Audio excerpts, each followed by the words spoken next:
Hi everyone, welcome to our channel the Bengaluru couple vlogs. అందరికీ వినాయక చవితి శుభాకాంక్షలు. చిన్నప్పుడు మనం ఊర్లో వినాయకుడి పందిర్లు వేసినప్పుడు ప్రతి పందిర్ చుట్టూ తిరిగి వినాయకుడి విగ్రహాలు ఎలా ఉన్నాయని చూసొస్తాం కదా. సేమ్ మేము కూడా అంతే. ఇప్పుడు బెంగళూరులో ఉన్నాము ఈ ఇయర్ ఫెస్టివల్కి. సో మా ఇంటి దగ్గర ఉన్న కొన్ని పందిర్లు, అందులో వినాయకుడి విగ్రహాలు ఎలా ఉన్నాయో మాతో పాటు మీరు కూడా చూసేయండి. ఫస్ట్ అయితే మా ఇంటి దగ్గర ఉన్న పందిర్ నుంచి మొదలు పెట్టాము. ఎంత పెద్ద విగ్రహమో, అసలు చూడడానికి పందిరు చిన్నగా ఉన్నా కానీ విగ్రహం మాత్రం చాలా పెద్దది. వెళ్ళేసరికి పిల్లలతో ఏదో గేమ్ ఆడిస్తున్నారు, ఇంకా తర్వాత హారతి ఇస్తున్నారని చెప్పి ఇంకా హారతి ఇచ్చే వరకు ఉన్నాము.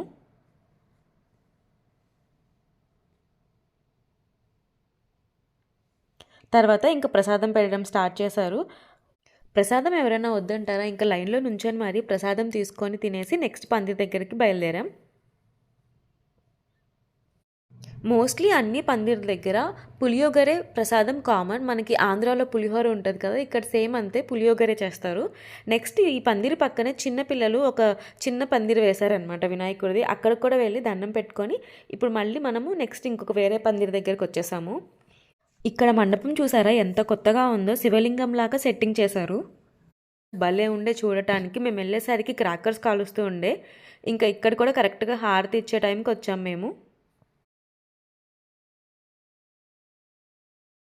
అయ్యప్ప స్వామికి 18 మెట్లు ఉంటాయి కదా, సేమ్ అలానే అనమాట, అదే థీమ్తో.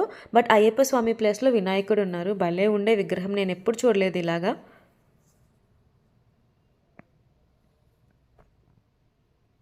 అంతే, ఇక్కడ కూడా సేమ్ అంతే. హారతి ఇచ్చాక ప్రసాదం పెట్టడం స్టార్ట్ చేశారు. మళ్ళీ ఇక్కడ కూడా ప్రసాదం తీసుకొని తినేసి నెక్స్ట్ పందిరి దగ్గరికి వెళ్ళిపోయాం.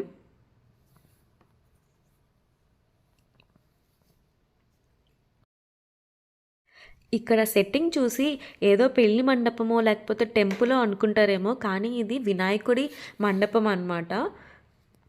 అసలు చూసారా సెట్టింగ్ ఎంత బాగా వేశారో, టెంపుల్ థీమ్. విగ్రహం అయితే చాలా పెద్దది. మేము ఈ మండపాలన్నీ తిరిగేటప్పుడు మాకు ఒక్కటే డౌట్, నిమజ్జనంకి అసలు ఎలా తీసుకెళ్తారు ఇంత పెద్ద విగ్రహాలని అని చెప్పి. ఇక్కడ వినాయకుడు ఇంకొక స్పెషాలిటీ ఏంటో గమనించారా, కళ్ళు మూసి తెరుస్తూ ఉండే. భలే అనిపించింది చూడటానికి. ఇక్కడ మేము చాలాసేపే ఉన్నాము.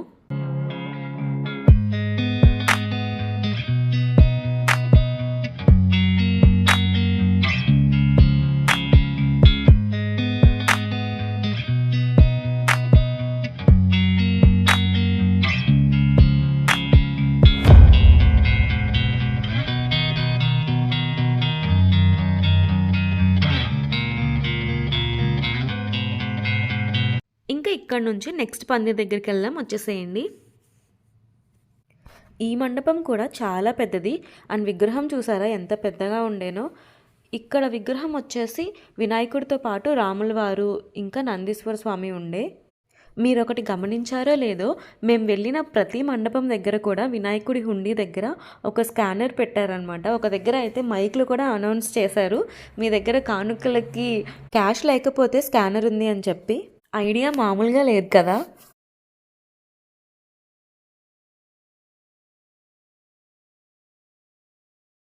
ఇంకా నెక్స్ట్ వినాయకుడి మండపం దగ్గరికి వెళ్దాం పదండి. ఏంటి ప్రసాదాలు చూపించట్లేదు అనుకుంటున్నారా, ఫస్ట్ 2 పందిర్ల దగ్గరే ప్రసాదం పెట్టారు. తర్వాత మేము వెళ్ళిన దగ్గర లేట్ అయిపోయేసరికి ప్రసాదాలు అయిపోయాయి అనమాట. కానీ అప్పటికే మాకు కడుపు నిండిపోయింది.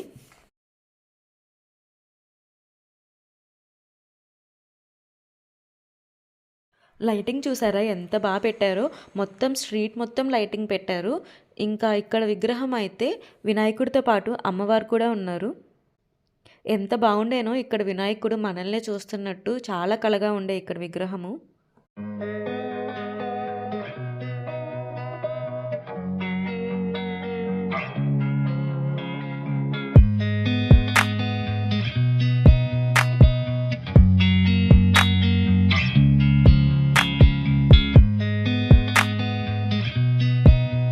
అక్కడితో మాకు ఓపిక అయిపోయింది. మా ఇంటి చుట్టూ ఉన్న మండపాలు కూడా అయిపోయినాయి అనమాట. ఇంకా ఇంటికి వెళ్ళిపోతుంటే దారిలో మాకు వినాయకుడి ఊరేగింపు కనిపించింది. మరి నిమజ్జనంకి తీసుకెళ్తున్నారో ఏంటో.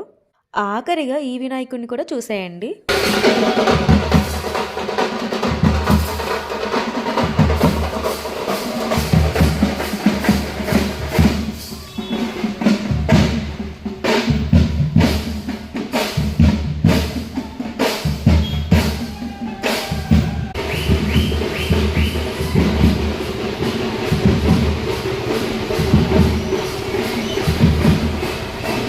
అంతే ఈ వీడియో.